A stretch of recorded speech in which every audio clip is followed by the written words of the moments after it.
Let's go! Who's up next?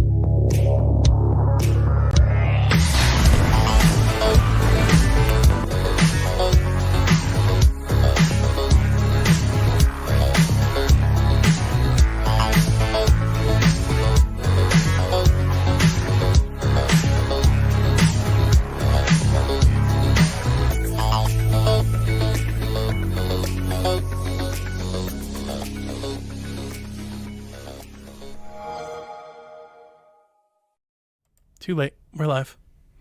Welcome, Internet, to the Xbox Empire Podcast, part of the Play Some Video Games Network of podcasts. We're professionals. I'm Elaine. That's Donnie. We're here. It's Wednesday when we are recording this. It's party time. It's Empire time. I am having one of those weeks with work where, you know that I tweeted it today. You know the meme of the cat with the cowboy hat looking like he's screaming over some mountains? Me. Like, it's just one of those freaking weeks, dude. That tweet. Everything's just on fire. It's just, I spent the entire day today on the phone with people. All day. All day. I was going to come here and lament that I apologize to our listeners. I feel like Empire so often turns into like a therapy sesh for the both of us. Yeah, it does, but Elaine, we're I humans. come to you tonight wanting to kill a live human person. I've had an awful day. So it's not just me. Tell me about your therapy. we've been going back to the office the last couple weeks. Today was the first day that I think I've been in the office the whole day on the same day that I podcasted. And it was a very busy day at the office, and I was constantly doing stuff that I didn't want to do. Go figure. Normally this would never bother me, but I couldn't help shake the thought in my brain that, like, I don't know if I want to do that anymore. Going to the office or the working? Because one of those is required to live, unfortunately, in America. And that's the thing that I was like, I'm trying to wrestle with in my head, because obviously you've got bad days. Everybody has a bad day at the office, right? Yeah. Yep. Yeah. But a bad day working from home is better than like the best day working in the office. I had a bad day, but I worked from home. So I could do the thing where I took a lap around the house outside and did the deep soothing breaths, you know? Yeah. So I didn't punch someone in the face. And I've been working from home for like a year. And today, all right. This is an Xbox show. We'll get there. Hopefully us letting you in to know us makes you enjoy listening to our show more. Hopefully. I always think that I think the listeners, because I don't ever ever get the iTunes review to pop where it's like, he really needs to shut up about his life, you know. Well, yeah. I lost my parking spot today, just unbeknownst to me. Like, it wasn't my boss took it away thing. It's like the county just repurposed it. So I went to work today and it was like, hey, you don't have a place to park anymore, so like go fight the city. So like that was after it took me like almost 90 minutes to get there. So I'm like full on office space mode. And then I get there and I've got like the most mundane task. And I finally took my office back today. Remember, I haven't been there in a year. Right, they have shoved everything that they don't want to deal with in my office. So I had to spend half my day just getting shit out of my office and cleaning boxes and wiping down all my stuff and rehooking all my stuff up and re-updating everything. And then it took me 90 minutes to go home, and I get home and it's like 7:30, where I usually had time to eat dinner, check notes, check Twitter, play a game, hot tub before podcast. No time to do any of that. I'm like incredibly tired. I got home and I poured myself a drink, and the thought that hit me was like, I now remember why I drink. Like I now remember why I started drinking. It's like just to temper. And then 15 minutes ago I almost like just lost it on my entire family, because yet again they attempted to take the dogs out at 8:58.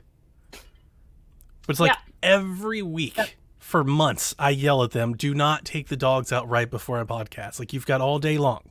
Take them out at 8. Take them out at 7:30. Like, there's so much time before, but it seems like me podcasting is the reminder to the rest of the family that, the dogs need to take. And I feel like nothing is going well for me. Nothing is happening that I like or enjoy, and nothing I want gets done unless I do it or yell. Like, I have to scream, and I'm just... That's a big Wednesday mood for me. That's like... I'm crunching stuff. I'm I wish I had like a kick bag or something. Like I'm very, I don't know the word. Angry is not the right word. Frustrated is too light of a word. It's too light That's of a word. fair. When people ask me why I exercise every day, like why I'm a crazy person, that's why. Like Maybe if I need to don't, hop on my exercise bike because I feel the stress. yes, And I already have high blood pressure, and I've talked to you, and like my doctors are killing me because I'm fat and I drink and I eat pepperoni, and they're like, you're gonna die of a heart attack. And today I came home and I'm like, they're right. If I keep doing this, like if this is how my life's gonna be, they're right. I am gonna die of a heart attack because I don't know if I can do this every day.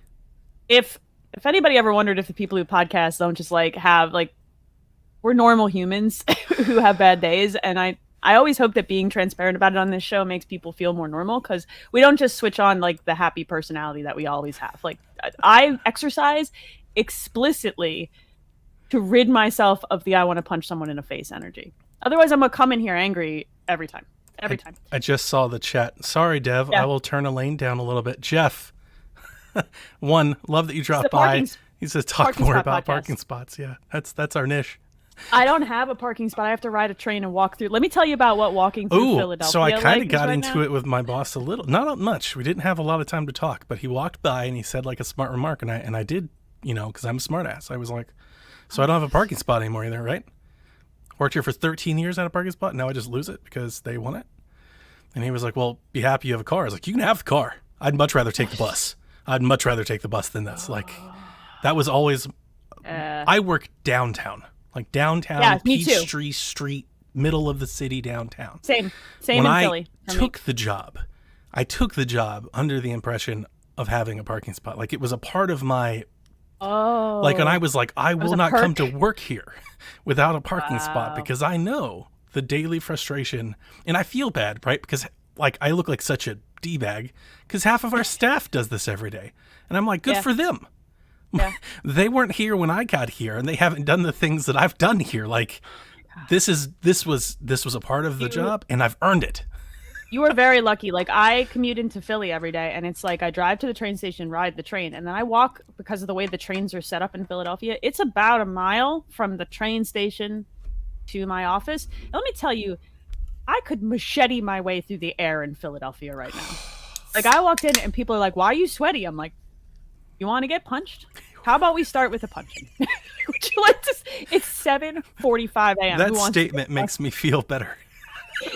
I'm everybody at the office knows I'm kind of that lady. That's like, how I walked in today. It's like I could have hit somebody. I could have hit somebody. Like honestly, if the wrong thing had happened, if I'd crossed paths with the wrong person, I could have got fired today. I was at my wit's end. And I say this knowing that like I have a phone call away to the company that makes the product that I work with for the work from home job. And like I've never wanted to press that emergency button until today. I believe I said on a phone call today, I want to flip this desk over right now, and the only thing stopping me is I would have to clean all that shit up. So that's the mood. So you're not alone, and we're going to talk about Xbox games now. That makes me feel a little better.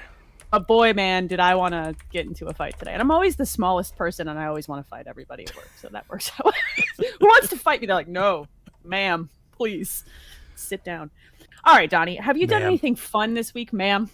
I've done a lot of things fun. Tell me about your fun things. Tell me about your Xbox adjacent things. We've got questions coming in. I keep trying to get them in as we're doing it. I gotta go look at my notes. Oh, I set up a new game room. Yeah, you did. I saw pictures. It was fancy. Did you like it? I did. There's a lot of pretty lights. It feels fancy, doesn't it? Like when I look at it, it feels fancy. So, interesting thing about that. I told this story on Sweet Hangs. So if you want to hear more about it, you can talk to Sweet Hangs. I imagine that Dev and I will record Game Tech soon. We'll go into like way more depth on Game Tech.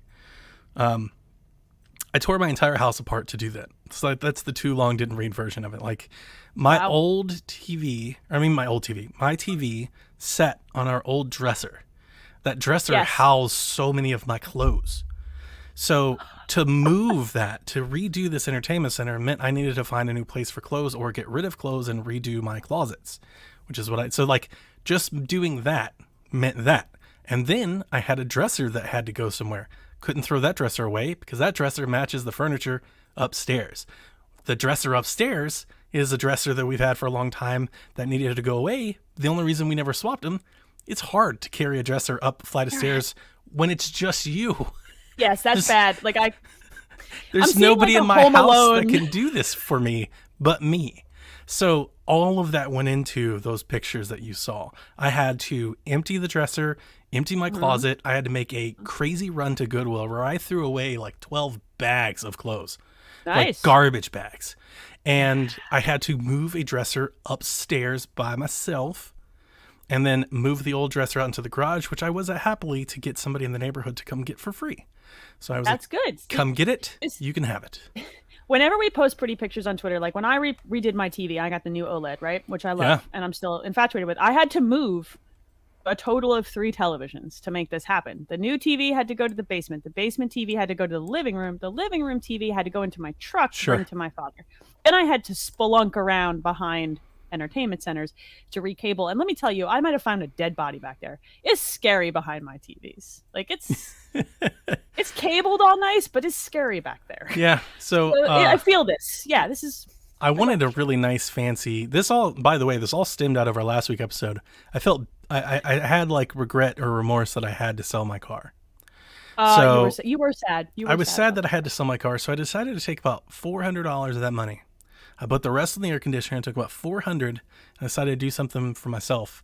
And I zeroed in on that wall and I was like, you know what? My basement's pretty awesome. I got Chucky and stuff, but that wall sucks and we can do better. And I bought some cheap cubbies from Walmart. Yeah, they were $60 a piece. I have those from Target. Same super ones. cheap. Yeah, buddy. Pain putting those together. Put those together, and then I got a switcher from Amazon. I got some LED pucks from Amazon, and I just started getting my old stuff out of storage, and I started putting it together. I did wire it up all nicely. I've got cable channels and zip ties and all that as nicely as I could. I got to tell you. Yes. The spaghetti that is hooked to my Xbox Series X with all my hard drives and everything proved quite difficult to nicely do it. So like, just don't pull that cubby out and look behind it. Like, I'm not particularly proud of that area. You are a game hoarding nightmare monster. And there's just nothing. There's only so much you can do. This weekend, for the first time, I literally thought to myself, I was like, maybe I could just get by with like one hard drive. Or no. He's seeing the light, people. It's cable. I didn't do it's cable it. I didn't gross. do it. I didn't think I didn't so. do it. You can't let go, bro. You can't let go. I got my little bins, and I started hooking it up. And I gotta tell you, I took that picture. I sat down to play. I started playing God of War 3 remastered. One? Yeah, but I never played the remaster. I played it, but I never played the remaster. I love God of War, especially the old ones. And remaster's good. I sat down to play it, and Elaine, that's why I took that picture. I was like, this looks so much better than I ever would have ever considered. Like in my head, that's so much better than the vision I had in my head when I started putting together. That wasn't planned. It wasn't planned to look like that. It's just like at the end with everything I started to put on it. That's how it came out. Doesn't that feel so good? Like when I set up the OLED and I finally got all the lights and the cables exactly the way I wanted, and the consoles were all in the spots I wanted, and the cubby was. I just feel. I get in there, I turn on my lights, and I feel so happy. Yes. It's like therapy location. It feels so good. My wife was gone. I sent her a picture. She was like, "Oh my god!" She's like, "You really did a lot of work." And I was like, "I don't ever want to leave my basement." Exactly. Like, now you know how I feel. I've created utopia. It's like I never want to leave here. And I'm wondering if that maybe I have just like some like remorse leaving and going to work. It's like, oh, I used to do this in my basement.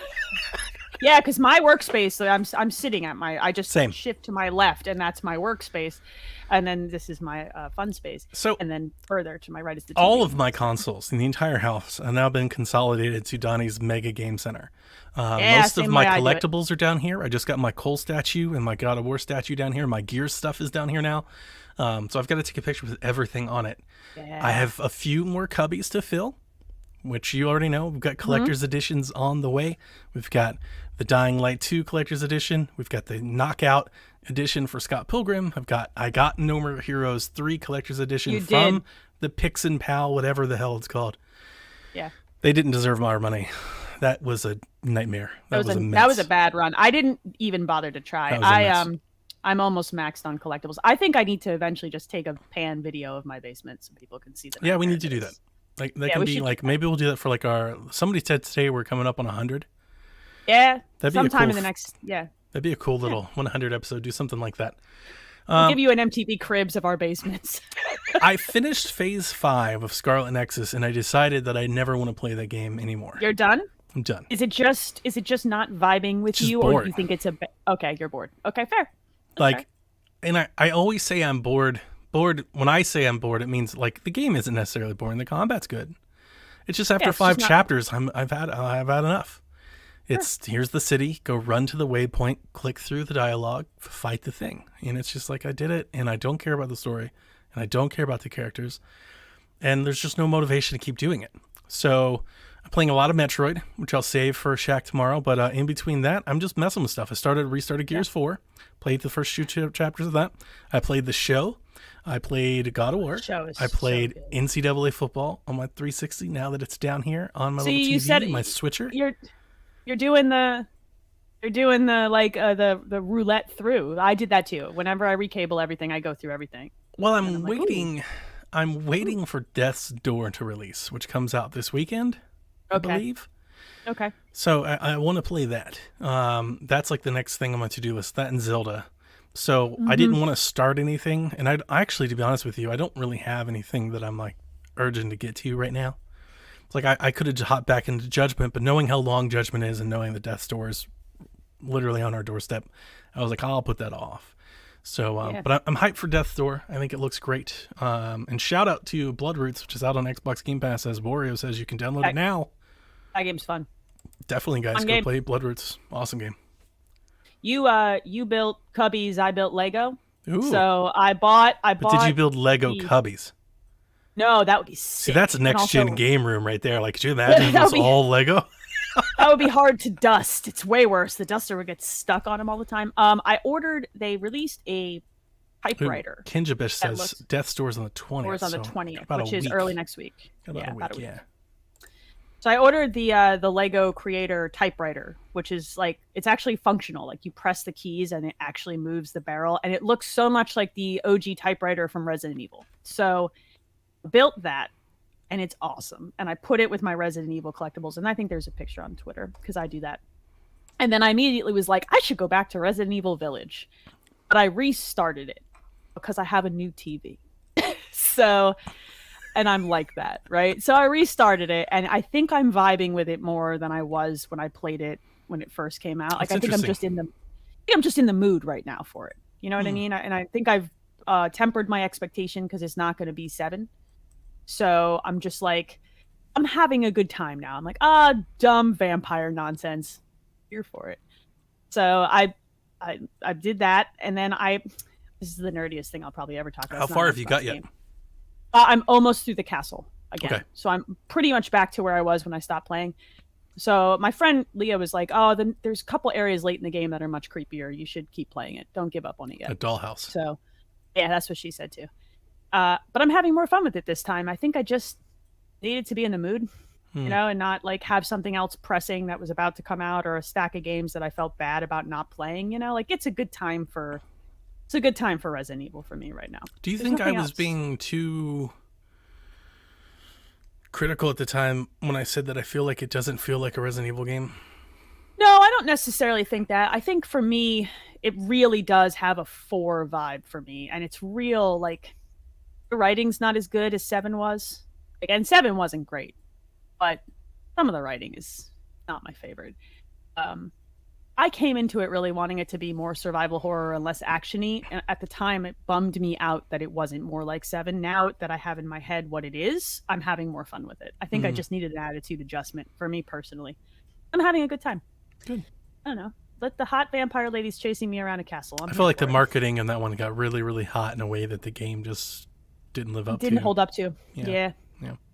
I think the weight of that franchise sometimes when a game isn't absolutely exceptional. Sure. Also, coming off of 7, like, I mean, that's the issue with all of these giant franchises. When you do Mass Effect, when you do a Zelda game, when you have a Last of Us 2, like, it's got to be amazing.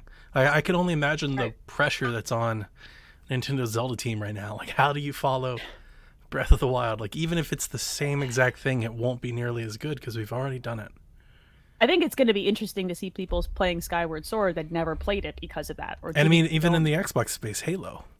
Yeah. Halo's got it's got huge expectations to live up to, and it's almost undoubtedly it will not. Like I agree.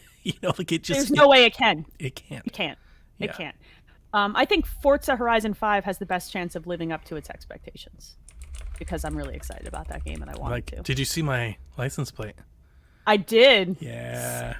I was gonna post it on Twitter, but then somebody was like, "Hey, don't share your license plate online," and I was like, "Is that a real thing?"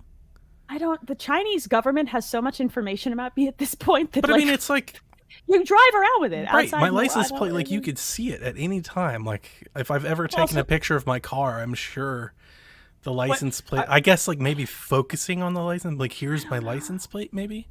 But like, even who's gonna do? What are you gonna do? Run it and find out I've never had a parking ticket and I'm a big good. You're gonna get my address. Oh no, I'll that's tell you been my out there. address. Do you know how many people have my address from data breaches at this point? I'm sure you could just Google it at this point. I mean, like if you know don't my Google name and the general area that I live in, like that shouldn't be that hard to find. I mean, probably in the yellow pages or something. There's no more yellow pages? Whatever, some equivalent of that. What? How old are you? Do you remember that? The giant ass book? Yes, the book. And we used to use them, my mom used to use them as booster seats for toddlers. That's what you used. You sat on the freaking yellow pages at grandma's house, dude. In my day, I'm older than you. And the only other thing that I've been doing is Magic the Gathering Arena, Magic the Gathering in general released their newest set, and it's a Dungeons and Dragons crossover set. Are you talking about the actual game or the card game and the card game and Okay. in Arena. The actual physical cards come out next week, but Arena, the digital version, gets the cards early. Gotcha. And it's a Dungeons and Dragons crossover that makes use of like roll a d20 type mechanics. It's very cool, and I'm very into it. So I've been playing Magic again. That's awesome. I have not played Magic since I was in 8th grade, maybe. I started getting back into it over the pandemic, and then my kids got into it, and then I got my husband into it, and now it's all down. It's so bad in this house now. Yeah, nerd family. I think I went on that natural progression where I went from Pokemon to Magic, and then Magic was just a bit more involved than I wanted to. Yeah. And I got out of it, and then I eventually came back to Pokemon. I never played Pokemon or Yu-Gi-Oh! I only played Arena. I'm a little older than you, though. Yeah. So Magic was the first one. Was the thing. Really. It was the thing. And I never jumped ship because I liked kind of the card art on Magic the most. I got into this. I love that. There was like a Star Wars Pokemon card game, kind of. Oh my god. And it had That's dice the and nerdiest stuff. thing I've ever heard. It was kind of fun. I got into it for a little bit, for like a summer. I did that.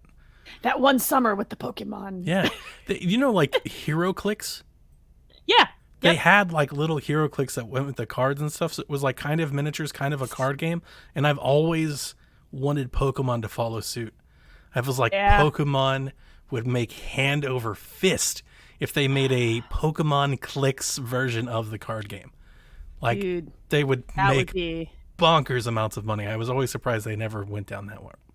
Probably because they don't need any more bad press of people punching each other in Walmarts over. Yeah, I might actually fight somebody for a Cubone Hero Clicks. Like, that's a Cubone. Real thing. That's my Pokemon. My Pokemon's Cubone and Marowak. I like the fire types, man. Yeah. I did fire starters. Oh yeah. I fell for Cubone. It was 4th grade. Pokemon, the animated series, season 1. Mm-hmm. Pikachu goes to a little. Ash and Pikachu go to this little school, and there's like some cute little schoolgirl there, and she has a Cubone, and and he just hits him in the head with a stick. Wallops him. That's a big mood. I was like, that's a big. You're too much. That is the best Pokemon ever. Simmer down. He's walloping. You've got all these stupid moves. They're flying in the air, and they're like Dragon Ball Z in the air. And this dude just hits people with a bat. I identify with that right? Personally. Like that. My personality syncs up with that Pokemon. Yeah, it speaks to my soul. It's been my dude ever since. I support that. So, but yeah, I'm finally happy with Resident Evil Village, and I'm playing Magic again. So that's I've gone good. all That's the way exciting. to the dark place. I would say I maybe I'll get another chance, but I don't think I will. I don't think you will. I have very little interest to try and go back to that one. I am in this lull where there's nothing else I'm super I think I'd rather replay 7 instead. Oh, dude, See, here's my problem. I've been through 7 6 or 7 times. It's time to stop. They should upgrade 7. They should patch I would it love up. them to. I would love them to bring that up, but it still looks really good, and it still is. I still love it. Okay, I never thought it looked that great to begin with. Coming off of don't know. Of all the survival horror in the last couple of years, it's probably the best looking one. I Do a think good job with the textures. when you're in the house and in the little courtyard, like out by the trailer, like the lighting and the shadows go a long way. Like the kitchen is really nice. Resident Evil has always just been like really extravagant with its detail, right? Agreed. With how much stuff they put on screen. I've always really enjoyed like its ornateness. But like I'll never forget the first time I boot up Resident Evil 7 and you're outside in like the Louisiana swamp and you're out in the, like the way that the bushes and the leaves and the shadows, like this looks bad. So it's kind of grainy, you know? Yeah. They've come a long way. They have. And I think Village looks better in those spaces. Yeah. They also have more real estate to work with in terms of hardware power. But like RE Engine, it's not its strong suit if you really look at what it does well. It does tight closed spaces well. Like so that's the thing, like, but now with the new ones, like how I would buy an updated RE7. Shh, don't say things. But I would, right? I would too. Right, it's one of my. It's really up there as probably my second favorite game in that entire series. It's up there for me. Yeah, it's so good. Yeah, that is the one that I hunted for the collector's edition for and finally found. That's a really good collector's edition to have. It's got the house and a little finger USB. It's up on my shelf. I wonder how much those run for. I can't buy one. Never mind. I don't want to know. I can't buy one. It's like $700 on eBay. I did not pay that much. I can't afford it. Lucky. And I paid cost. And I shouldn't have it. And I don't have a cubby for it. I can't. I can't buy anything until after the KO edition comes because I don't know how much room I have left. Yeah, once I start laying all that out. The level of stupid that I have pre-ordered at this point is probably already too high. So. I don't think I'm gonna put my No More Heroes 3 up here. I don't know if there's space. Or if I move some of it, maybe I will. I'll move like Killer is Dead and Silver Case and stuff. But I was thinking about maybe putting some of that over there. If you love it, you should put it. The thing you love the most, you should put by the TV because you're gonna look at it the most. You know what I mean? Yeah. That's my philosophy on like collectibles. I've got these canvases here, and this is like very No More Heroes 1 and 2, and it's got the still books and the art books and everything. So like I'll put 3 over there. I've got a Nintendo sized cubby, and I got nothing to put in there. And that's what I'm thinking of putting out, be my No More Heroes 3 cubby. See, this is what happens to nerds when we have too much free time and we don't have new game releases. We recable stuff. Elaine, you said I needed more shelves. I did say that. You solved the problem. I'm very proud of you. I'm proud of you. I like that you're like very defiant about this. I'm not taking these canvases down, so I'm finding a way to get more shelves. At one point, I legit considered putting a shelf along the top of my ceiling, like all the way around. Oh my god, that would be so good, computer. That would be so good. That's a lot of work.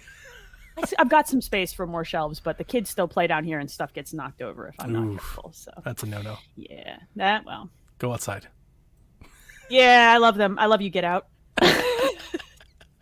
All right. Speaking of I love you, get out. Let's talk about the news. And there's not a ton. It's the summer. E3 is done. We're kind of cruising here. I did see this story myself. Ghostwire Tokyo released a statement. This is a PS5 timed exclusive. It's a year timed exclusivity, I believe, for PS5. Also releasing on PC, maybe? Question mark? Yeah. But not on PC Game Pass. Right, of course. This is the Tango GameWorks joint. They're delaying it to early 2022, which means if you play on Xbox and you don't buy Steam games, your first option to play it will probably be early 2023 at this point. Look, games are going to get delayed. The COVID stuff affects everything. I would like. They haven't shown a ton of this thing either, and they've been very quiet about it since they showed it. So what they showed last time, I thought looked bad. It didn't look compelling to me. I'm not going to use the word bad because it's hard. Because it's Tango, and like before they showed it, I was like, anything Tango, and I'm here for anything you do. Right, yeah. And then they showed that, and I was like, maybe not that. Anything. Not that. And I was so excited when they first announced Ghostwire Tokyo, and they had the little E3 stage moment with the lady that used to work there and she left, right? But it had like that airport with like the escalator and everything's like abandoned. It looked like like everybody was gone, but I think their clothes were still like laying around, right? Yeah, I think so. Or some. If I remember the trailer, it was something like creepy and cryptic like that.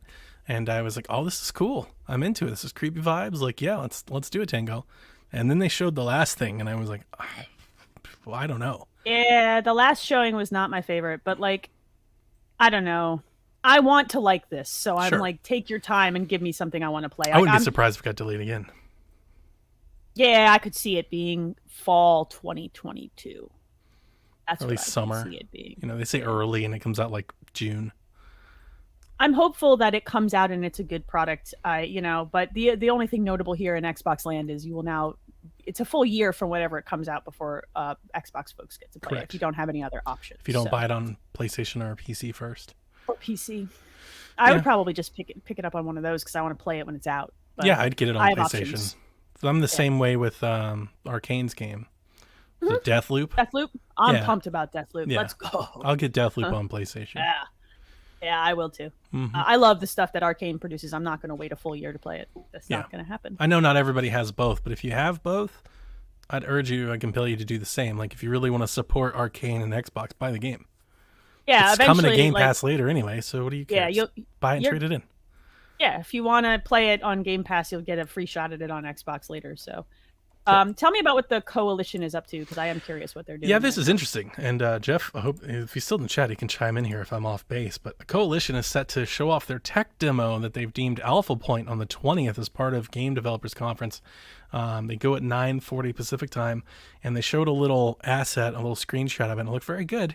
And the website says that they're going to showcase their tests for the internal nanite assets in lumen-driven lighting scenarios, as well as their thoughts on how the new Unreal Engine 5 performance and memory stacks up within the series consoles going forward. So we might learn a little bit next week from the Coalition on what it is they're going to look like. Now, Jeff has speculated, and he's put this out there, so I'm really just regurgitating what he said, that they're working on a smaller project before they get back to Gears.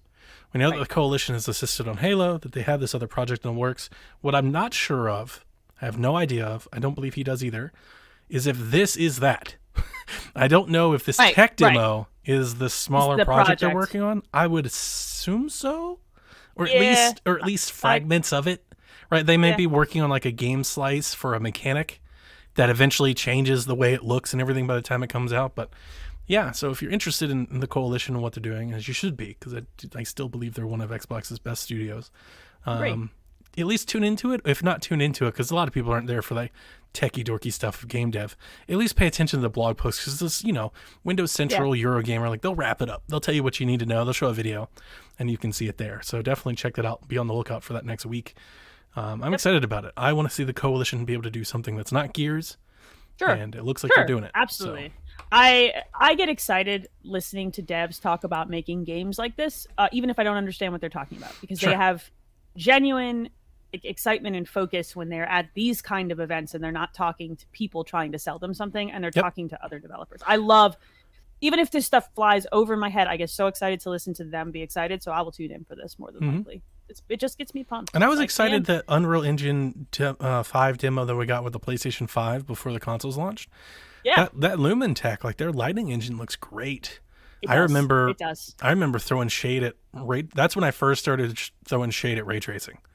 I was like, ray tracing? Do you see what Unreal Engine is doing over here? Like, this looks amazing. Because I think they said something, and at this point I'm paraphrasing. I do not remember the quote.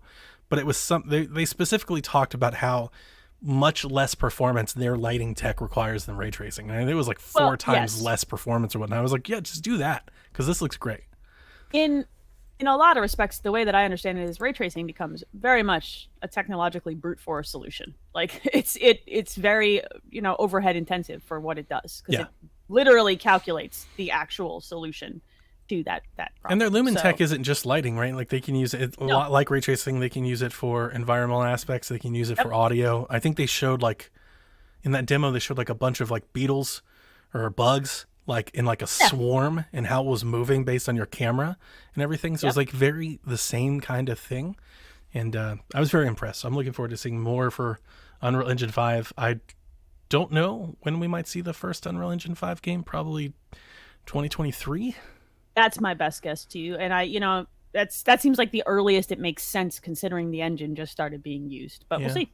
Yeah. That's, it's become the gold standard for relatively expedient game development. I'm sure an indie dev or something might get something out sooner, but I'd imagine the first bigger project might be the Coalition's game. I don't know.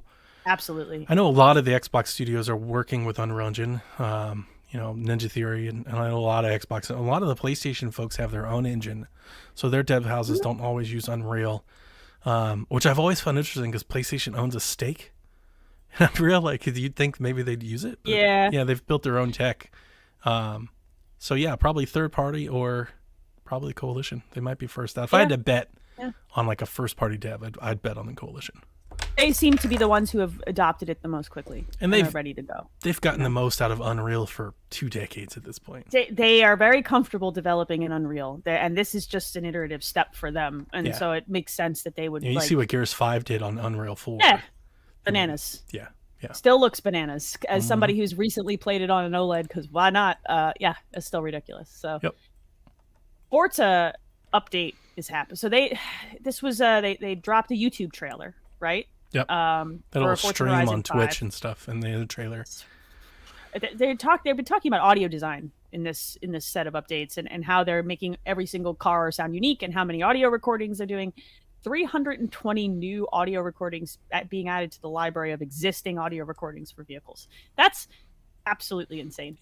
I was caught off guard. I watched this live, and they talked about how they were addressing one of the concerns with Forza being that all the cars sound the same, and I don't think I ever thought of that. No, I didn't until they brought it up. I was like, it's never been on my mind. I've never ever been like, these cars sound the same. I think it's funny because I know that it's been many years, but Gran Turismo made a really big show about recording actual cars and dumping those. Like, that was a big thing for them, and Forza didn't initially do as much of that. I just think it's like car nicks, man. When you get into like gearheads, like that is what they want. They want everything to be ultra realistic and sound exactly the same. Yeah. I think it's interesting that they're dumping this stuff into Horizon. I would have expected this more towards motorsport, but I guess doing the work now lets them port it. Oh, absolutely. It's going to let them port it forward. Didn't they did a blog post along with this too? What did they talk about in there? Yeah, they had a little update, a little Q&A. It was the first time I've ever been to like Forza.net or whatever it was, and I was like, this is cool. They answered a lot of Q&A, and one of the things that they did confirm also never dawned to me is that Forza Horizon 5 will have convertibles. They didn't have them before. I never even noticed. Will you be able to open and close the convert? With the left stick, you'll be able to open and close. You open and close the convertible hood. I could not be more hyped for this video game. They talked more about the weather changes, which I'm very excited about, because with the seasons, I don't know about you, but after like the first 2 laps through, like when it was a winter season, I just stopped playing.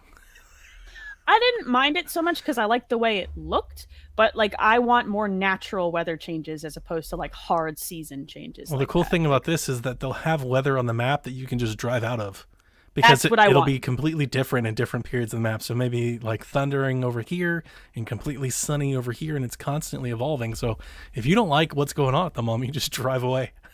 That's what I want. I want weather that you move through and that is dynamic, instead of just like, it's winter now, ta-da, you know what I mean? And I think they kind of have to do that with this game because the location does not allow them to just be like, it's snowing. It doesn't work that way. Right. Yeah, no, that makes sense. Like you can't just be like, if you're like at a high mountain or something, right? I don't think is that a stretch?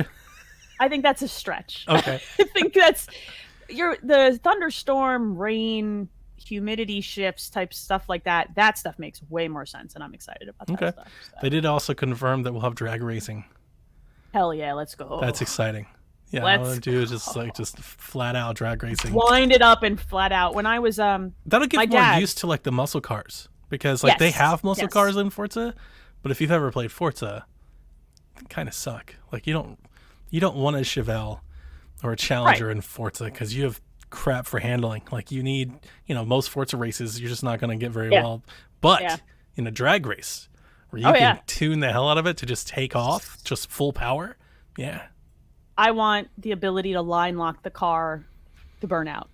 That's what I want. So like my dad races quarter mile drag racing. He's got cars and he's got, wheelie bars and the whole nine.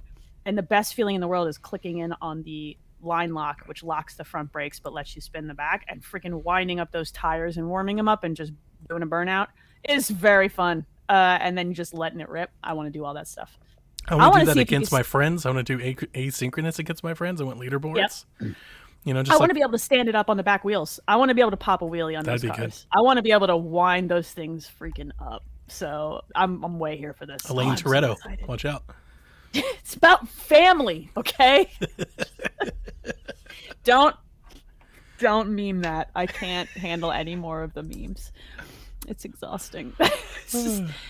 I'm excited about Forza. Of all the games coming out in the next 6 months, that's the game. Yeah, I think I'm with you. We talked about this last week. I'm very excited for a few games left of the year. I just don't think any of them are going to be as good as Forza.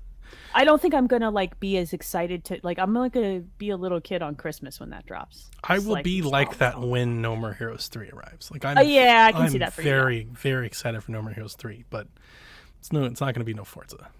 I know that I won't be disappointed by Horizon 5. I don't think there's any way that it bums me out. You know what I mean? I think I know exactly what I'm getting, and I'm excited about what I'm getting. Yeah. Oh, I think it's going to do more than what we're I want to do that stupid soccer game with the jumps. Oh yeah, let's go. I want to drive through waterfall areas, and I want to go look for cars again. And I would love a massive multiplayer event where they just drop soccer balls and you just get as many into the goal as you can, as a community. It's only if you hear soccer announcers screaming "goal" every goal! Time. Every time. I want that, and then air horns. Give me an air horn button. Yeah. Just. Oh yeah, buddy. All right, what else do we have for news? I know that Jeff Grubb, he has a show now at Giant Bomb. Giant Bomb, he's a part of the Giant Bomb team. Yeah, buddy. Look at you, Jeff. Moving up in the Big world. Moves. Big stuff. Grubb Snacks. And he attempted to loosely put together a roadmap for Xbox Game Studio as it's currently constructed. Now, before I even read this, he said, so I want to say, this is loose. This is based on now, and delays could happen. So don't hold anybody. Don't start mad tweeting if a game gets delayed. But he says that next year, he believes the docket is Redfall, Forza Motorsport, which is a slight surprise. I wasn't expecting Motorsport that soon, but I mean, it makes sense. We could definitely, in Starfield. So you've got Halo to kind of bridge into that year, and you've got these 3 big exclusives to get you over. And I'm sure they'll have some content updates. We'll have some DLC, right? We'll get more grounded stuff, more Minecraft stuff, more Forza Horizon stuff. But that's the big pillars. And then 2023 kicks up a gear. Perfect Dark, Avowed, Fable, Contraband. The next game from In Exile. I always do that. I always trip over that one. Yeah, it's hard. There's it's too many. And then Coalition's next game last. Which is supposed to be a smaller type of thing. That would make Hellblade a 2024 joint. That doesn't surprise me. I don't think I'm super surprised by that either. And I also could see a world in which Forza Motorsport is early 2023. Yeah. That's the way I kind of see it. Had Jeff not said this, I wouldn't have guessed Motorsport from next year. I wouldn't have guessed Avowed for 23, and I probably would have put in Hellblade. And I'm not sure about Perfect Dark. I don't know, man. I wasn't sure if I was expecting Perfect Dark that soon. I agree. I think I was looking at 2024. Yeah, I mean, it's big giant studio, lots of money. They're hiring all the people, so I'm not surprised that it's there. I just based off of what I know from Perfect Dark, I was expecting something further later. Out. I guess. Yeah. Further out. I'm not super, now that I'm really thinking about it, I'm not super surprised that he would think Motorsport for next year, because a lot of the asset work is done. Yeah. They have their audio recordings, they have their engine, they have their cars. They're just porting them into a different environment in a lot of ways. So I think that does make sense, and I get them wanting to be this one's a quicker turnaround than other stuff, and it will fill the gap. So that, when I really think about it, that one makes sense to me now. Sure. So, it's not a bad look for it. If this comes true, I think this is a pretty good look for the next 2 years. I got to tell you, if this comes true, the idea that I'm playing Fable before Hellblade is surprising. That really shocks me. I wouldn't have guessed that in a million years. I would have flipped that in my head. That's I wasn't thinking I was playing Fable, honestly, until 25. I just didn't want to get too, attached to it, because it's I still wouldn't. Yeah, it's there's no way. So I'd be very excited for this, although, a 2.5 year-ish wait beyond for Hellblade feels like a long wait. That bums me out. A little bit. But maybe it's worth it. I'm certain that it will be worth it. I just wish it was sooner. I really want to be playing that game. You have to think now, with Microsoft's investment after the success of Hellblade 1, they've got to be putting more into Hellblade 2. It's got to be a much grander vision. They've said as much, that it's a much bigger game, that it's Yeah. much less like tight and narrow, and you know, it's a bigger thing. Even outside of its narrow is a great word, just both to describe like the story was very tight and linear, but also like the environments. But even outside of that, like Hellblade is very much like a one-trick pony. Like it's a very simple game. You've got 3 or 4 commands, and you basically use those to walk forward. That's basically it. Walk forward, solve the same puzzle repeated times, and fight. And it's an indie game that looks like a first-party game. That's what I was going to say. You have to remember that this was a small game. This isn't a big game, and it's an exceptional small game. It does some of the best audio effects I've ever experienced in a game like that. Is the one game that I would say, do play it with some of my favorite visuals of any game, amazing, let alone from a small indie studio. Like that was incredible. Like what the Sinua's face. Like the detail in her face and everything was incredible. So like I'm working myself into a shoot on this one. I put all of the hopes and criticism that people have for Xbox about not having first person or third person single player narrative driven games on the shoulders of Hellblade. It's like, that's the game. That's the game. You're making a choice here. But to do that, they do have to evolve mechanically. Like the game design has to open up a little bit more exploration, a little bit more mechanics, more freedom, more fluid movement, more fluid combat. The combat has to be more detailed, and the puzzles have to be more detailed. You can't give me a much bigger game with the same narrow mechanics. And it worked for what it was, and it worked well, but you're not going to be able to pull that off if you expand the size of the game. You're going to have to bring the mechanics with the game size, or else people are going to get bored real fast. It was good because it was so narrow, specific, and focused, and short. It was short, and it told a very compelling story that it hit me in the feels, if you want to use that expression. So, but if you're going to make a bigger game and you're going to make this big blockbuster, you're going to have to bring the mechanics and the puzzle solving with it. But if there's a game that can be that game, and I'm not saying it has to be open world. I look more of it like that Uncharted, like wide linear type thing. If there's a game that can kind of get there, that can scratch that itch, and the Xbox first studio that we know about, like that's the game. Yeah, they can do this. They have the drive to do this. They really care about this project. You can see that in their dev posts. They're into this. They're all in. And I hold out a lot of hope that this is going to be an incredible experience. And I'll be actually disappointed if it's not. Like this one would disappoint me. Yeah. I'm very infrequently deeply disappointed by video games. I get making games is hard. This one would upset me. That's because we're just too invested in it. It was such an affecting game for me, the first one. Like it really one of my favorite games of this generation. I think a lot of people that have listened to PSVG for a long time, they know that I swung real hard on we talked about it when we were like running back Xbox's last, decade. Yeah. I swung so hard back when they announced Ninja Theory. Like when they announced Ninja Theory, I was like, I'm on board. Game Pass for decades. Like I was so excited. I was because that to me, I took that as a signal. It's like they get it. They're listening, they get it, and they're trying to fix it. Like they're working on it, Or they're seeing the holes and trying to fill them. Yeah. Like they care about it, you know what I mean? They hear us. Yeah, they do. They can't go buy a Naughty Dog, but they could buy Hellblade, and they did. And they're giving them the resources to hopefully make the project that they really want to make. And let's just hope that project is as compelling as their first one, and I'm excited. Mm-hmm. So I would love to see it, but I'm willing to wait.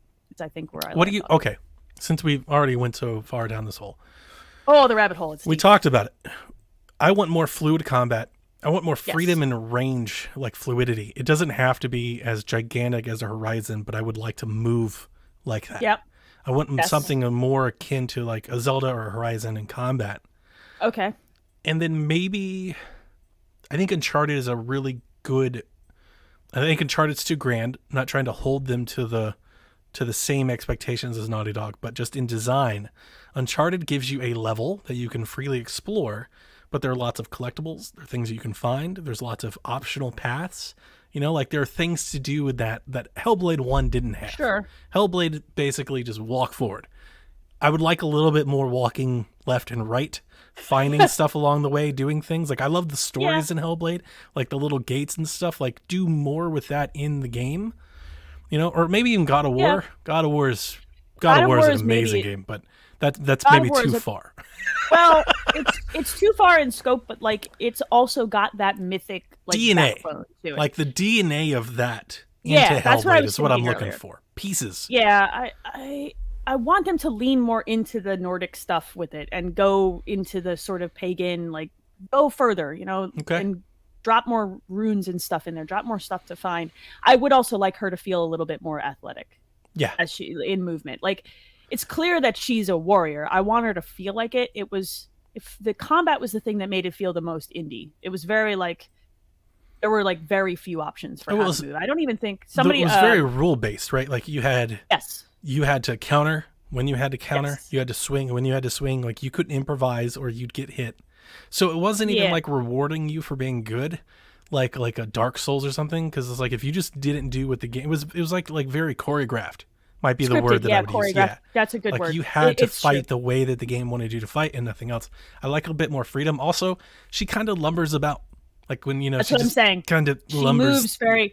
She's the way that her body is built and the way that she moves in some of the cutscenes. It's clear that they intend for her to be more athletic. So I would like to see her move that way. Dude, Dev in the chat says he went to Ghost of Tsushima Cinema. I mean, that's a little more than I want. That would be a dream, Dev, but that's more than I'm not putting those type of expectations on Ninja Theory. Yeah, that's a lot. They haven't been making Sucker Punch games for 2 decades. Yeah. And it did such a good job with the DMC Devil May Cry with combat. Exactly. And I'd like to see them. It doesn't have to be quite that fluid. Sure. Right? And I would like to see her have another weapon option. Ooh, good call. Like a knife or a bow or something at range. I was just about to say, like I want to see her be able to create space. And see, that's how you evolve the mechanics. Roll. You can keep the same game, but now you can do like some range stuff and some challenges that involve range or multiple enemies on the ground, enemies in the air, that type of stuff. Or the sword with an axe, where she can then counter and swing, and you can see her move more, in combat instead of just the counter and then the very deliberate. She can be moving with both arms. She can be moving her body more, and that gives you more animation frames. I think we're going to get this, but I would like to see her actually. I would like to see her encounter other real people.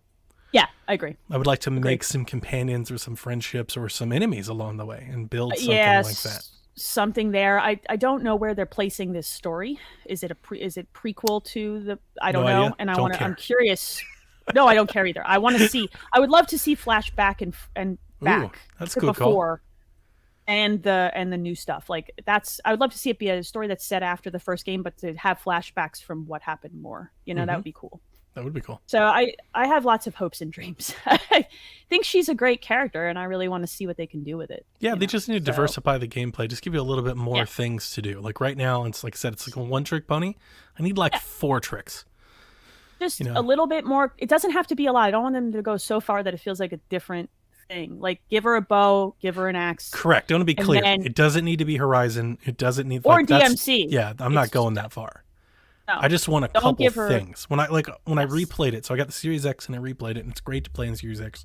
You should definitely do so. But when I replayed it on my second time through, I was definitely thinking, having already played it the first time, the game doesn't offer a ton on replayability unless you just want to relive the experience. Yes, agree. Yeah, because it's very much the same. Like you just kind of do the same thing. So they just need to incorporate a couple things in there. And I do want optional. I want more hidden things. There were so many times in the game that I went running around to find something, and there's just nothing to find. Yeah. Like I want hidden things. Let me go find stuff. Agree.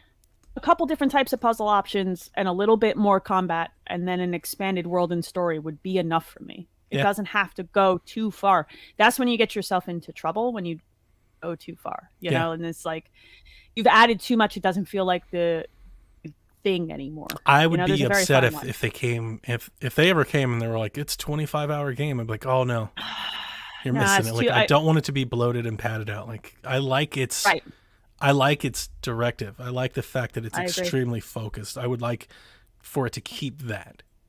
I agree with you. I want the story was so specific and narrow and focused, and that's a good thing in this situation. Yeah. I don't need it to be a 20 to 40 hour epic. I need it to tell me a really compelling, affecting story. But just a little more. Just give me a little more. Yep. Yeah. I'm excited about it, man, and I'm a little bummed that that Jeff doesn't think it's the next 2 years, and I almost hope he's wrong about that one. If it's done, In my head, I was thinking, what could they do with multiplayer? Because Lord knows everything has it. Everything has it. Do that. They could do a horde mode. They could. Where you just like, set a number on how many enemies you can go before you, because they already don't want them. I mean, like a separate mode, right? Like, because they're going to want to have Sure. more replayability than just the story. Maybe. I think though. Maybe they won't. I could see them. I would rather see them do some of the stuff that God of War did with like trials and like the Valkyrie stuff that was in like good. that stuff is. It's good. That stuff's more interesting to me to expand the experience than a multiplayer component. Okay. That's the way I see this game, but it's good. It's nice to want things. So. All right, I think that does it for our news. We got some questions. We got lots of questions. I like that conversation. I don't know how many other Xbox podcasts are going in depth with what they want for Hellblade, but we got you covered. I'm going to read this question because it's related. So Eric asks, hi, after listening weekly to Empire Shack and PSXP, my friends and I are considering starting our own podcast. When you sit down to do a show, do you write scripts in preparation or wing it with your opinion? Also, any tips to an up-and-comer? I think what you see from at least Donnie and I all of our podcasts is like we have notes of bullet points we want to hit, but you're never going to get like read scripted stuff because I feel like for me, I hate listening to stuff like that. I want to hear people's emotions and opinions and like personality, not just like the pre-thought out scripted stuff that they bulleted down. Do you know what I mean? Yeah, I do. It's really important. And so this conversation about Hellblade, we didn't bullet that. There isn't even a bullet for Hellblade in our notes. Yeah, there actually isn't. Right. When I hear script, I don't think so much like reading what's down as I think of it like identifying who's going to take turns or like when people are going to speak. And I think you can hear that when podcasts do that. And it was one of the things that I didn't like about podcasts when I started my podcast. And ever since we've done our podcast, we have never done those. Yep. So if you hear like pregnant pauses or laps, or if you hear Elaine and I talk at the same time or over each other, like that's actually very intentional for me. And the other podcasters at PSVG can tell you that they can back me up on that because several of them, I've taken them to the side and I've actually encouraged them to speak over people more often, sound less like I've always said like I one of the things I don't like about podcasts is when they sound like book reports. You have like, here's a news story and then here my uninterrupted complete thoughts of this game before I let you speak about yours. That sounds great for like a detailed transcript. If you were doing something on your own, Lord knows I've gone on long rants on my own, right? That sounds great if you're doing something solo. But as a conversation, that's not how conversations work. When you listen to two people talk in the real world, it's not like that. That's like a student-professor type relationship. I want a friend relationship. We're talking at the same time. I say something, maybe it jogs an idea in your mind. Tell me. I want to hear about it. That's the good stuff. That's the good stuff. Exactly. So I've actually encouraged folks to interrupt people. Interrupt them. Talk. Yeah, we do that. Donnie and I do this. We do this all the time. I think for me, when I first started podcasting, it's been many, many years now. It was like 2006 for me when I was in and out of other podcasts. The whole reason I started doing it is to connect with people, right? To connect with community. Mm-hmm. You don't get to do that if you don't let your personality happen. So like when Donnie and I have a rough day and we talk about it at the top of the show, like that's a way, like we're normal humans and people are going to hear that and go, I had a bad day too. I feel that. And then that's how you engage people. So my biggest piece of advice for an up-and-comer is be who you are. Find people who you jive with well. Like Donnie and I do this very well. We have the kind of personalities that just mesh right away. It's effortless. We're not trying to be here being funny. It's just kind of the way we are. Yep. Find people you jive with and you can have running conversations with and let your personality be there, or otherwise it's just every other freaking news show. Who wants that? Yep.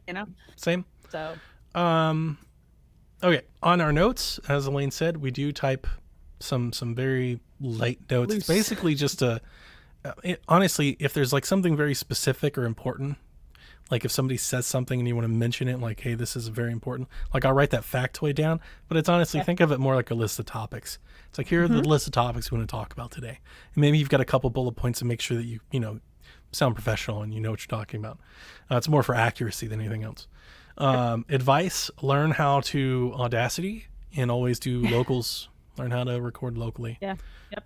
It's very important. He's here to give you the technical advice. And as somebody, I'm here to give you when I first started Elaine, Nathan used to yell at us all the time. He's like, you got to do local recordings all the time. And I was like, who cares? It'll be fine. And you lose a couple shows and then you realize like how worse the audio quality can be. And it's like, I couldn't have swung the other way. Like he was absolutely right. And I was just absolutely wrong. And it just took me, I think 20, 30, 40 episodes to catch up. But definitely do that. definitely do that and heed to the advice of those who came before you, because they're trying to help. And if these are local friends, like I used to record locally with a soundboard and a couple mics with my friend in the basement, awesome. And that was the best. It was awesome. I would love we would sit nothing. there. We would. Yeah, that sounds great. It was the bomb. We would just sit there with a bunch of weird snacks and talk about video games, and it was like the best, And I loved that. And I could just edit it really cleanly on the fly. So if you can, it's worth investigating that. If it's like friends all over the place, then obviously you can't do that. But yeah, yep. And hey, if you have any more questions, come join the Discord. Yeah, hit us up. Yeah, hit us up. Mm-hmm. All right, Donnie, your turn to pick. Wow, we have one really big one in there, don't we? We do. It's been there since last week. I'm like holding on to it. I don't even want to read all that right now. I'm sorry, TBR. You don't have to. It's okay. We'll get to it. Let's do today's news, because this is in today's. Phil Spencer praised. This comes from Trey. Phil Spencer praised the DualSense controller today on the Kind of Funny Games cast. So the Xbox has more work to do with the current Xbox controller. What do you think? Do you want Xbox to be more like PlayStation with their controller? And my answer is no. And I think that might be shocking to some. All right. Two things. This isn't the first time he said this. I think he said this twice before. And he said it like a year ago. I don't know why it all of a sudden got like total news blitz. I think it's just a really slow news day. It's slow. Yeah. I think it's like a slow week. So they're like, Xbox wants to make a DualSense. I'm like, they've said this a long time ago. I think they said this before the consoles launched. They were like, the DualSense is awesome. All right, here's the thing. I'm not opposed to it. I like the haptics. I don't like the triggers, and I don't like the touchpad. And I like that they're different, and I don't want the gamepads to be the same. So I'm not telling them not to do it for differentiation's sake. I'm just saying, of the features that they could pull in, half of them I don't think I want. I do like the haptics. I'm totally down for haptics. The Joy-Cons have haptics. The DualSense took haptics even further. I think Xbox could take that, and it would be great. Like if you swing your sword with Hellblade, like to feel that rumble on the right side of the controller would be great. Yeah. I think that'd be awesome. I think you can do that. I think something like that makes a lot of sense for like an Elite. I think we've said this before. I like the idea of making Elite like a super bells and whistles type thing. Sure. Because like what more can you do to the Elite? It's got metal sticks and a metal D-pad, like triggers. Like, so yeah, throw that stuff in there. But I really don't like the DualSense triggers. I don't like the force triggers. See, I do. I like them. I don't like how every game uses them, and sometimes they're too much and I turn them off. But I like having the option. I don't always turn them off. Some games do it really, really well. Some games go too far. I personally like the haptics and the triggers. Okay. I would love those triggers in Forza. I would really, really like that feedback on the trigger with different cars. Like, I would love that. But why would you have like restriction on pressing the throttle? Why would a car be harder to press? Torque, man. How much torque a car and what kind of tires? Like, you do feel that. Like, some cars get up and go way faster. But like, I'd rather feel that in the rumble than the resistance of the trigger. That's totally fair. To me, to me, when I think about pushing a gas pedal, it's not harder to push the gas pedal. No, but it takes the car. The car reacts differently, and I think that and you do feel that when you're driving a vehicle. You know what I mean? Like, even different motorcycles have that experience for me too. Like when you twist the clutch. That's what I really would love, is to have a motorcycle game that gives me that experience, because that's very affecting on throttle with motorcycles. I like more feedback that shows me that the thing I'm driving is heavier or lighter or different. You know what I mean? I love that, but not everybody does. I don't want a touchpad, and I don't need the audio from the controller. Love it on the DualSense. You know what? I like the audio from the controller, so I'll flip-flop it on the other side. I liked it on the Wii. I liked it on the gamepad. Yeah. I like it on the DualSense. I liked it on the DualShock 4. I just don't. One of my favorite things about it on Ratchet was actually like when you're landing the ship and you hear just having the audio come from a different direction just does something to make it resonate a little bit more. I think I really like the audio. I want to be clear. It works with the haptics. That's what makes Forza, when you have the little AI girl that gives you directions. Imagine if that was coming from the controller instead of the TV. Yeah. That's cool. Is it Anna? That's the kind of stuff. I forget what they call their GPS lady. I want that stuff. I don't want that stuff in the Elite. I want it on all controllers. If you're going to do it, to me, and it's a feature a dev is going to be designing for, don't just put it on the 1% Elite controller owners. It Well, has see, to go in that's the everything. hard part, though, is you say put it on all controllers, but they've already shipped controllers, and they've shipped That a is- ton of them, and they're all... yeah. And here's the other thing. I like that their controllers are cheap. You can pick They're up not- a brand new series controller, in a lot of cases, often for like $40. But how many times Yeah, are but they that's on on sale? They're on sale, but like A lot. yeah, but like they're $60 controllers still. Yeah, I don't. I think if they were gonna do this, they should have done it and shipped it with the box. Like yeah, mid-season stuff like this, mid-cycle stuff is hard. You know what I mean? So. But I like the idea know. of... I've always said the Elite because it feels like triggers, extra sensitive. These are like Elite types. I don't think everybody wants that. Yeah, So I think right. I like the idea of making that option and making it available for them that want it. And then maybe it could be like a nice middleman. I don't think they could. See, that's the other thing is I don't think they could because you can't come in with that controller at 100 when Sony's is what 70 and you're at 60. Well, you're at 60. The Elite is what, $200, $180? Well, I'm just talking about the standard. Oh, you controllers. wanted to, if you were going to stick a middle controller in, you Yeah. can't do that. That's too much market confusion. Yeah. Don't do that. Yeah, It's and already bad enough. If you're Already over the DualSense, it's gonna look bad, and you're gonna make everybody mad. Xbox has that reputation, so they can't do that either. So if they're gonna do it, they either have to put it on the Elite, and it's like really expensive, or you Or in put it on everything. the actual controller. Yeah. Do And you I don't know. Now here's an interesting one. All right. This is great. I actually love that I just thought of this. I wouldn't put them past them to do a regular controller with all that stuff on it and still ship the regular controllers they have now. Like they Absolutely. don't have to phase it out because they do tons of custom controller variation all the time. They could. They could totally. It's They have actually these bananas Space how many Jam different- yeah. controllers and yellow controller or red Well, controllers. they have a whole design lab for Yeah. this. You know, They have like, a you could build anything So you they could want. just have like the haptics controller and still then it just sell their regular controller in the box. Yes, they could. And if the complication for them is, do you put that in design lab? Then this creates, honestly, iterating this controller right now creates more problems for them. See, than and I it's like worth the it. controller. I think the controller that we have now is It's kind not of like perfect. super I enjoy bells it. and whistles and everything, but it's extremely functional. It's one of my favorite controllers to physically hold. Yeah, Like it's so comfortable to me the way that my it's hands like are built. balanced. It's balanced and it's just like I like the trigger feel. I like offset sticks Yeah, a lot same. personally. For most games, there are a couple of games that I like the PlayStation sticks for. I don't think they need to do this, and I think they can just chill and leave it alone. I actually think it could create more problems than it solves for them. There's no need. You know what I mean? There's no need. It's an interesting conversation. They already have the adaptive controller. They could look at it just very much like that. You know, They could. they have a bajillion controllers. They do. That's It's the thing with them ridiculous. is that they'll just crank out more and more don't care. accessories. They'll just throw it on top of it. They're like, just Yeah, buy they whatever don't you care. want. Buy what you want and don't buy what you don't. That's the all right, bottom so they line. come out. Let's say they come out with a controller. It has, let's just Mm-hmm. say it's just the same thing as a DualSense. It's got resistive triggers, Fine. it's got haptics, and a touchpad. You're getting one? Yeah, sure. I'm gonna buy the. Look, you know how many stupid collector's editions I have? Like, let's, you know who I am, Donnie. If it comes out and it's shiny, I'm probably gonna buy this stupid thing. That's interesting. Yeah, I don't have. I'm I- the wrong person to ask. I don't think have I no would. Self-control. Like I have Yes, no you would. urge. Now after buying the Elite, like I don't really have an urge for that controller. I don't know what I would get out of that controller. I don't know that you could control your FOMO Maybe on an Xbox. if the item. haptics are really good, I would. haptics But the will triggers are probably such be- a downside that You could turn them off. I hope so. Just turn them off. I hope so. You know you could. They customized everything. Yeah. You've seen what the Elite can do, where you can actually twist the stick resistance. It's bananas. They Yeah. like to give Does people. anybody have options. to use that? When I was I unboxing made- my Elite, I was like, I've never even thought about it. They got a I stupid made little my wrench. sticks. Yeah, I made mine a little tighter. I prefer them Oh. to be a little tighter. I did do it. I did. I'm a weirdo.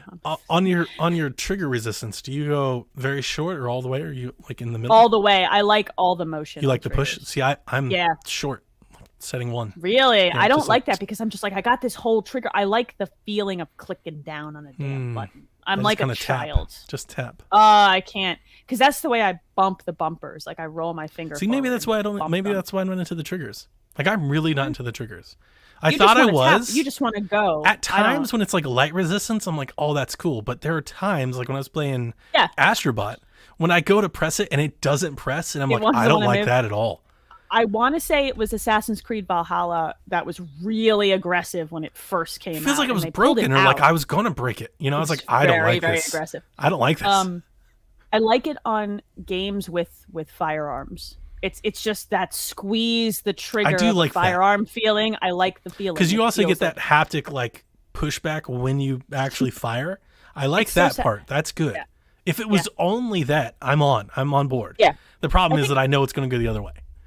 Some people just overuse it and they get too aggressive. I wonder if they'll ever come out with a way for us to like customize that, like some actual settings to be like that. I like it when I do this, but I don't like it when you do this with it. I think just having a slider, even on certain games like bow games, like a slider for how tight the resistance can get. That's all I want. That'd fix it for me. You know what? Yeah. Do that and I'll buy the controller. I'm on board. We're solving problems left and right here. I'm going to pull a quick question from the chat. Yarden Angel asks, should Forza add motorcycles? Yes, please. Yes. I would like motorcycles in Forza. Well, I absolutely would like them. Yes. There are games for motorcycles, but no game has done motorcycles in a way like I can't get on a Harley and cruise through the streets. I want that. I'm not opposed to it, but here's what I say. I've got some inner bias here. Completely different games, apples and oranges, makes zero sense. But we're gonna go down this path. I really don't like motorcycles in Mario Kart. Fair enough. I think it offsets the balance of the game, and I think it unevens the playing field. And I like the fact that everything is kind of the same. But look, think about how Forza does events where you have to have a certain class of car. So you just have a motorcycle then I'm okay events. With it. And then if you want to cruise through the world on a motorcycle, you also get to do that. Then I'm okay with it. You know, that's what I want. And I definitely think dirt bikes are missing. Oh, dude, dirt bikes. And just like having a street cruiser on the streets of Mexico City would be dope. No other game lets I'd definitely take a Harley out for a little bit. Oh, dude. I want the sound of that engine and that like throttle twist feel. Hell yeah. Definitely want that. I wanted to hit that one. Let's see what else we got here. Okay, Brandon wants to know if either of us are excited for the upcoming EA Play showcase. When is that done? That's next week. And what are they I'm trying to think. Show? They said that there will be no Mass Effect and no Dragon Age. Well, then no, I'm not excited for the But those are the ones we I do care expect about. That there will be Dead Space. Whatever this remake is. I take it back. Did we talk about that? I don't remember if we talked about that. We talked about the show. About the game when it was first announced. But remember, I was thinking it's going to be like some sort of multiplayer thing, Dead by Daylight thing. You were saying, it's not. And then it came out that you were right and I was wrong. But I don't know if we talked about that on the podcast. It came out later. No, we didn't talk about me being right because I'm going to have my moment. It's a reimagination and that they are looking at exactly what you and Sean said. Resident Evil remakes, that's their goal, and they're doing Dead Space like that. That sounds amazing. That's what I want more than anything. And I will argue that those 3 games, the third one maybe not so much, those first 2 games, they still kind of hold up. I'll take all 3. Scary as hell. I want a collection, but they're not going to do that. They're going to give us the one. No, you're going to get and if it sells well, then they'll give us the other one. Yeah. 2 is probably my favorite. 1 is the scariest. I will say it that way. The mechanics of 2 I just really like. So we're going to get EA Play. We're not going to get Mass Effect. We're not going to get Dragon Age. Yeah, but if you give me I don't think we're going to get... Is there anything Star Wars? Can they do a Star Wars? Are they going to do Battlefront? Are they going to do Battlefront again? Well, they're not going to show Battlefront because they're just showing Battlefield. Right. So we're going to get Battlefront will be next year. Okay. Correct. So we're going to get FIFA. We're going to get Madden. Yeah. I didn't talk about the UFC game. Did I write that down? I played UFC Game Pass. UFC 4. Yeah. No. I don't think those games are for you. Those games are so hard. I've always played them, always wanted to like them, and then I get into it, and it's like to left punch, hold L trigger and punch, and then hold L trigger and L1 and square and circle. It's like, what the hell? I just want Knockout Kings. Can I get Knockout Kings again? Just the MMA game? Like, can it just be simple? Can I just beat them up? Here's what I'm going to say to you.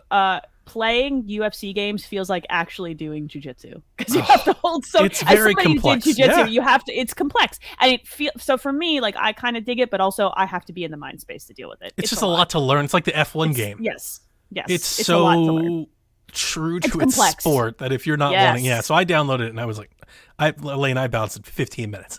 I'm not surprised, dude. No. I could have told you that, but I was going to let you make your own mistakes. So they'll probably talk about that. NHL, Dead Space.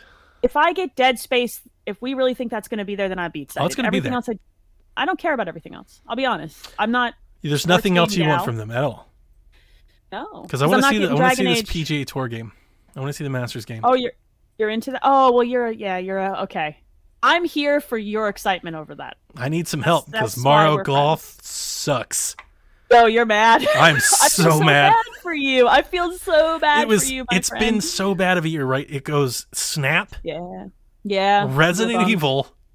You were Mario Golf. And I'm like, I'm looking at No More Heroes 3 like, please. That's why I'm just stop. Lean on Forza. You know you won't be disappointed. Please don't do this to me, Suda. Please. I might stop podcasting. No, you will not. I'll drag your ass back to the show. I want to see PGA Tour. I want Peggle. You want that same dude to come back on the stage? I want Peggle. I want more Peggle. I want Peggle on Switch. I want Peggle 4 or 3 or whatever Peggle we're on. Are we on 3? I think. Yeah. Or 2. I think there were 2. Yeah. Just give me a Peggle collection and then 3. Sure. I love Peggle. I love the shit. Do a Peggle really Bust a Move crossover. Yeah. See, you see your face? That's the right face to have. Yeah. Okay. Look, don't get my hopes up. This is going to be sports games. No, don't do this to me. This is going to be sports games, Battlefield, and hopefully Dead Space. If I get Dead Space, I'm in. And for your excitement over the golf game, because hopefully it doesn't suck. Yeah, they're not going to do NCAA.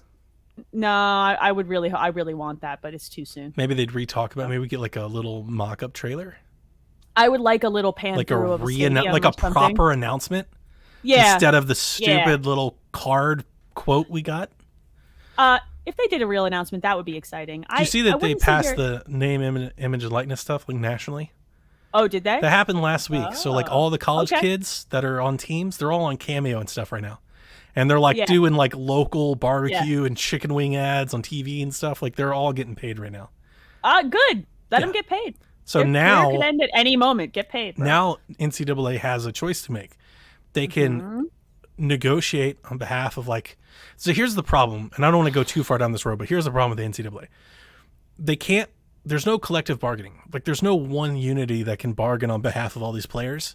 Right. So they can either like go to them like one at a time. They're not going to do that. Or they can go to the conferences and get some sort of conference blessing to use the players' likenesses. And I don't know if that speeds up or adds to the clock. I don't know how that helps. Does that help or hurt the development of the game? I legitimately cannot imagine being the person who has to negotiate that crap. It's a nightmare. It is a nightmare. There's no rules. Such an easier That's the thing. There's no rules. It's so much easier with professional sports because, like, it's just less of a night. There's an association to deal with. So maybe they would do. Oof. Maybe they would do. Maybe they would do something like they pick 10 players to announce with, like a cover athlete and stuff, and then like here's the thing that I've heard on my sports. I still kind of plugged into my recruiting circles and stuff. I do think they could go to conferences and they're like, look, get anybody that signs this petition and says, yeah, you can do this, and we'll give them a free copy of the game. And honestly, here's the thing. For a lot of athletes, that's all that's going to take. Now, if you want the Heisman hopefuls, maybe they'll play hardball and they'll win $1,000. They 100% will. They're not going to make, like, there's not going to be millions of dollars. Not until there's a Bo Jackson type athlete. Like, and there is none right now. See, last year, they did this last year with, like, the Clemson kid and Justin Fields and stuff. Like, those kids probably could have had some money. But this year, there's no names yet. So there might be something that they can do with the conferences. They're like, we'll just give everybody in the conference a copy of the game and, like, maybe a gift card or EA Play or credit or something, and everybody gets, like, a little prize package for being included in the game. And I think 90% of the kids would sign up for that. Maybe. I'm curious. I don't know. Maybe with all this money they're making on Cameo and stuff, they look at it differently now and they see potential. But here's the thing. Here's the thing about the NIL. The thing about the NIL that all of the journalists and everything are like, this is insane. They're going to make all this money. Here's the thing. Most college kids don't have the name recognition to make that kind of money. Like it's really like it's like one player per team that can actually make some money. You are like 100% maybe a local car dealer like does an autograph session for the guys. Like nobody knows the left guard on the best team in the country. You know, like the left guard might be a top 5 draft pick, and I know. nobody knows who the hell It's it true. is. I'm super curious. I think I would love to see just an announcement at the EA Play thing. I'm gonna watch it either way. I would like to see the NCAA. Ubisoft is a free game. In 2016, EA spread out $60 million in likeness money. I mean, they could do like some sort of revenue split. There could be like some sort of royalties check. There could be a royalties check. We'll split 2% with everybody that signs this petition. I am stressed out thinking about the person that has to deal with it. Do you know how little money that is? Yeah. It's across every athlete, across 120 universities. Here's a $5 bill. They're going to pay more for the stadiums. $6.35. They're going to pay more for the stadiums than some of these. The free game would actually be worth more money, probably. Yeah, more money. Yeah, they will pay more for the stadiums and the logos and the conference and the they need all the livery and everything. So yeah. Mm-hmm. I'm curious to see if they'll actually announce it officially. That would be good. That would be fun. I want to see Dead Space Me. That's all I care about. Now I'm excited about it. Dead Space Me. Pick one more for us, Donnie, before we get out of here. Ooh. No pressure. There's like 2 or 3 that I want to answer. Oh no. Well, we can do that too. Can we? Because all right, so these two like go together, and I want to do this one more because this is okay. All right. Well, let's hit the ones that go together first. Steven, how excited are you for the new Nickelodeon Smash Bros. Game? And Dano, Nickelodeon announced their Smash mashup-like game. Time to pick your Xbox characters for an Xbox version. I'm gonna be the negative Nancy. I don't care. You're not. I'm going to too. Oh, I haven't spoke in the Discord about this at all because everybody's all like, "Oh my God, Ren and Stimpy Rocket!" I'm like, I have zero desire to play anything like Smash ever again. I saw these questions and I was like, I'm such a monster. I'm gonna come on this show and be like, I don't care, and everybody's gonna get so big. I don't play Smash. Why the hell would I play a Smash wannabe? I don't like mashup fighting games like this. I like my Street Fighter and my Guilty Gears. But here's the thing, like who asked for this. This isn't like Koei Tecmo or Bandai. Like this is. Have you seen the developer that's doing this? Like they've done some indie projects, and I don't mean to like throw shade, but yeah, what are you doing over there? They're not like super pedigree. I just look. Here's my thing. I don't care about Nickelodeon characters fighting each other. I care about Nickelodeon. Like, I will say, like their little roster announcement. I was like, yeah, that's cute. cool. They have Reptar. That is cool. Kind of awesome. It's playing into some serious nostalgia for me, but like I also just don't want to play another one of these. I'm good. Do you know what I mean? Like I'm good. They had Helga with Pataki from Hey Arnold. If it's not Smash, I'm probably not gonna do it. And I don't play Smash. See, that's the thing. I don't play Smash. And I don't Smash. even play Smash. I'm bad at Smash. I have Smash and I have the DLC and I can play it whenever I want. And after years of playing that game, I've realized I'm not good at it.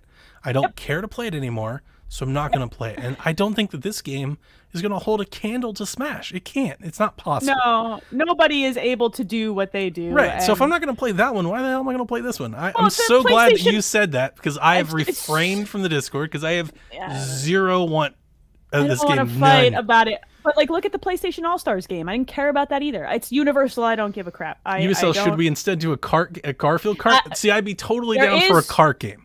There is a Garfield kart, and it's hilarious. Isn't there a Nickelodeon kart, but it's bad? It's the only kart game that's been decent is the Sonic one. This Smash game would probably be bad to you. It's going to be bad, and I don't care about it. I'm sorry, guys. I'm sorry, not sorry. I'm sorry, not sorry. Give me another Teenage Mutant Ninja Turtles tournament fighter. One of my favorite beat 'em up fighters. I mean, yeah, we're getting that. I don't need this. Playing the hell out of that game. Put Helga Pataki in that game. If you want to give me another fighter, give me another TMNT tournament fighters. That was dope. I would play Nickelodeon beat 'em up. I would play a Nickelodeon beat 'em up. Not a fighter. Yeah, I would. Absolutely. What if they put SpongeBob in Smash? What? No. What if you did a Nickelodeon beat 'em up where you were like a third-party character that moved through all the different Nickelodeon worlds? That's way more fun. Let's do that. That's super fun. It's like, and the worlds are connected. It's basically like a TV. Yeah. And you change the channel. Yeah. Dude, yeah, and there's some, I don't know, evil entity ruining Rocco TV Modern's Life, Hey Arnold, right. I'll say the Fairly Odd Parents, but that was Cartoon Network. Now I'm crossing streams. SpongeBob, Ninja Turtles. This would be way more fun. This is way more fun. Do our version. Ren and Stimpy. Do our version. Oh, yeah, Ren and Stimpy, dude. It was a good times. Yeah. I tried watching some of those cartoons with my kids. They could care less. You had to grow up with that crap. You really did. My kids just don't watch cartoons. My kids told me Rugrats sucked. They were like, Dad, this sucks. What? Right? I don't look. I know that they're kids, but I want to fight them. I'm gonna drop kick you. Not supposed to say that out loud about your kids, man. Ugh. Not supposed. Oh, Johnny Bravo. The chats. Yeah. Cartoon Network again. We're crossing the stream. That's right. Dexter. That's right. Well, all right. fine. So all right. Fine. Nickelodeon versus Cartoon Network. Yes. No. No, not a fighter though. Just give me the brawler that moves through all those worlds. Let's do that. That's pretty good. Let's do that. Johnny all right. Bravo Your last was question. The junk. Johnny Bravo had that sick haircut. Powerpuff What Girls? was the last one? The last one I wanted to you touch.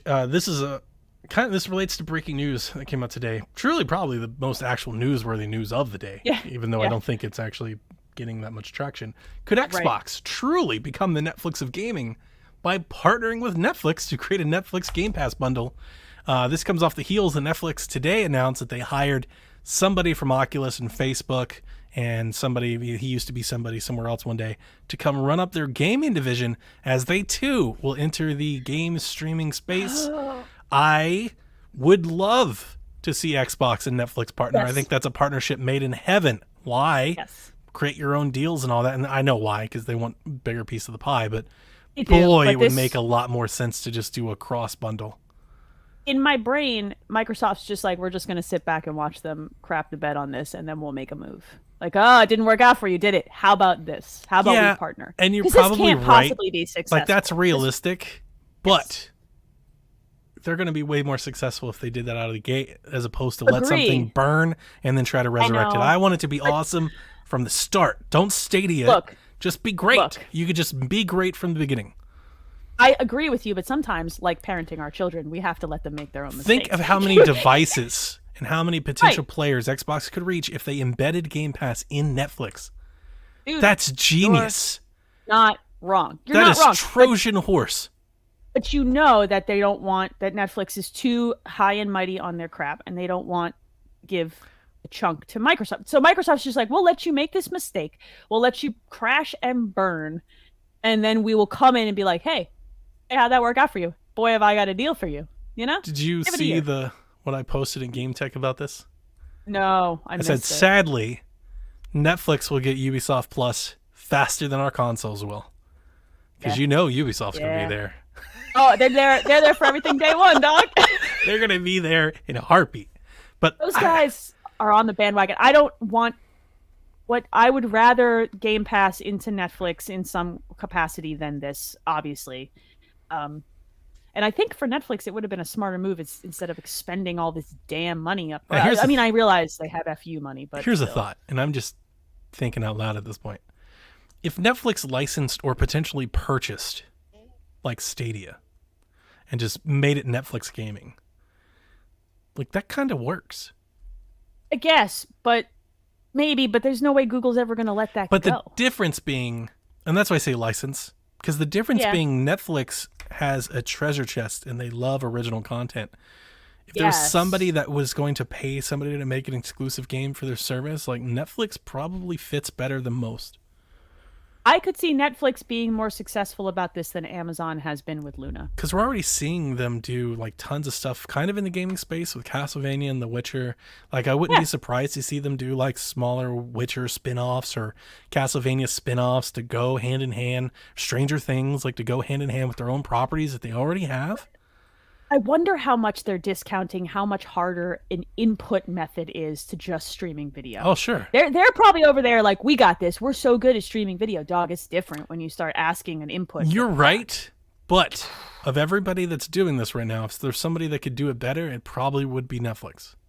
Because of everybody that's invested in streaming stuff to people's homes, like there's nobody more invested than Netflix, including Amazon and Google. I mean, they are the forefront of this.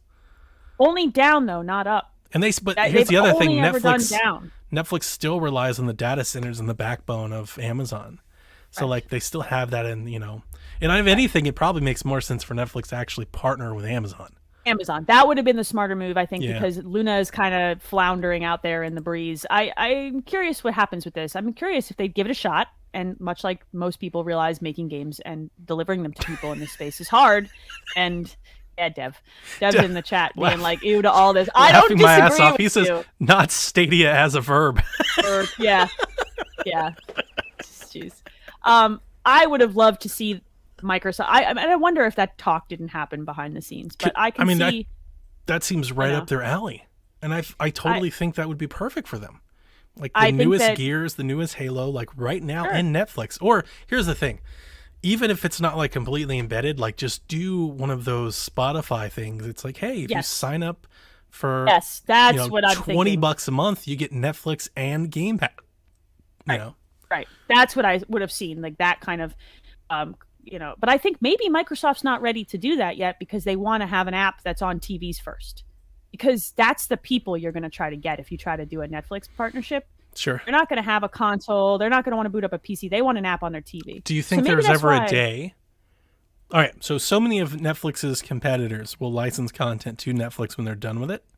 Yes. Do you think there's a day that Xbox is like, hey, if you want to pay us some money, we will let Doom be streamable on Netflix? I'm curious about that. I wonder how much they like having it buttoned up into their own. Right, No? but think about it. Doom 3 or whatever comes out. Doom 7, whatever the hell number we're on. Doom Infinite. Everybody's doing Infinite now. We'll call it that. Doom Infinite. Gross. Doom Infinite comes out. They release it on Game Pass. It's out for a year. Everybody plays it, and then it becomes streamable on Netflix. 2 years later.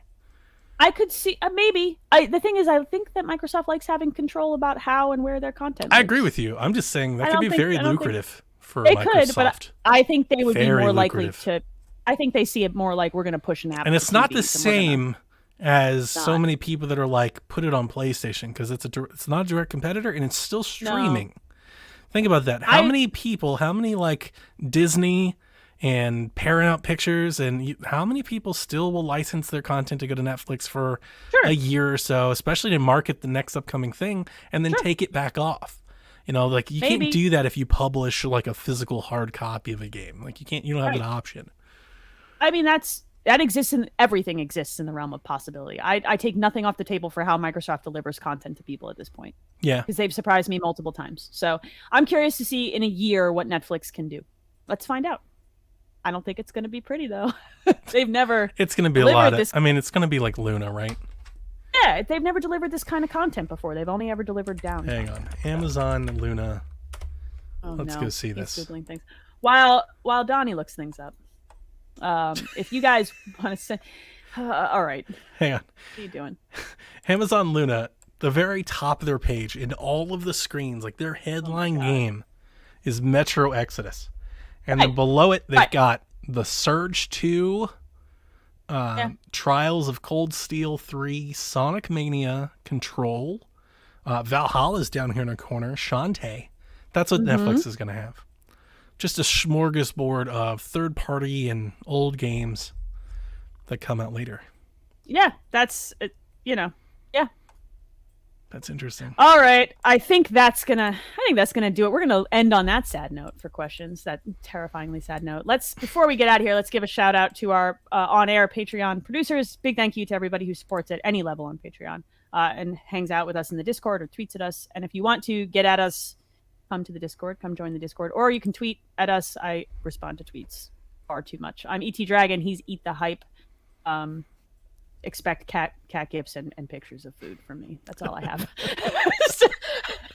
Look, I know who I am. That's all I'm saying. All right. So a quick shout out to our on-air producers, Michael Masick, Edwin Callow, Stephen Keller, Nick Creature, Ben Moxham, Nick Fallhaber, Paul Calicote, Kyle Heyman, Devin Tyus, Josh Bourbon, RJ Kern, HorseGirl69, Zach Adams, and Joe Wilson.